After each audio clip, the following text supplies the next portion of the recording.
Andre! Andre! Huy! Ang sabi ko, nasa loob si Lisel. Andun siya, puntahan mo na. Okay po. Salamat po.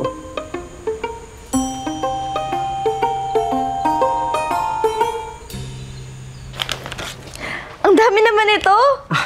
Oo lang yan. Tagal natin hindi nagkita eh. Kulang pa nga yan eh. Hello? Hello? Han? Hello? Han! Nako, ang hirap ng signal dito eh. Si Tito Roel yun?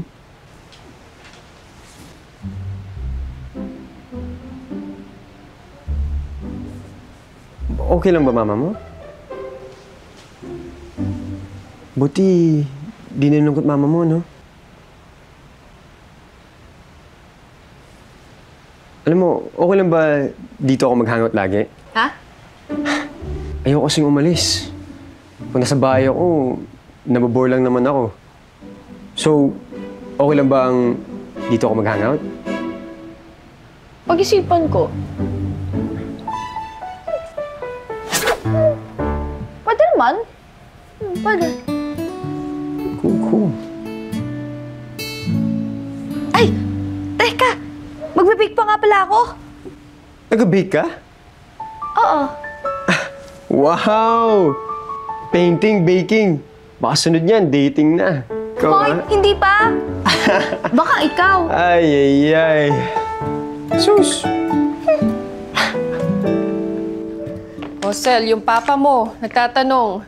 Papadala siya ng package, baka may gusto ka. Wala po ma, I'm good. Ha? Skincare, makeup, damit. Wala kang gusto? Ma, alam mo naman na hindi ako mahilig sa mga ganyan. Naku, dalaga ka na. You should take care of yourself. Oh, paano kung mag-date kayo ni Andre? Ano naman? Uy, nagbablush ang anak ko. May gusto ko kay Andre, no? Hindi. Ma, imposible namang makrush baka ako nun. Ha! Huli ka. Eh di inamin mo din. Alam mo, hindi naman magsistay yun dito, no? Kung walang gusto sa'yo.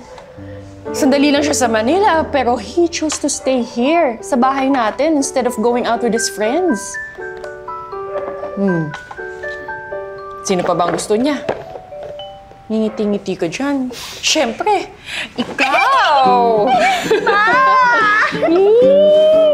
Nagkakagusto ng anak ko! Kinikilig! Kinikilig ang napatingin niya. Ba't ka nag-blush? Nag-blush yung anak ko! Diyos ko! Teka, titikman nga natin. Ma! Ay!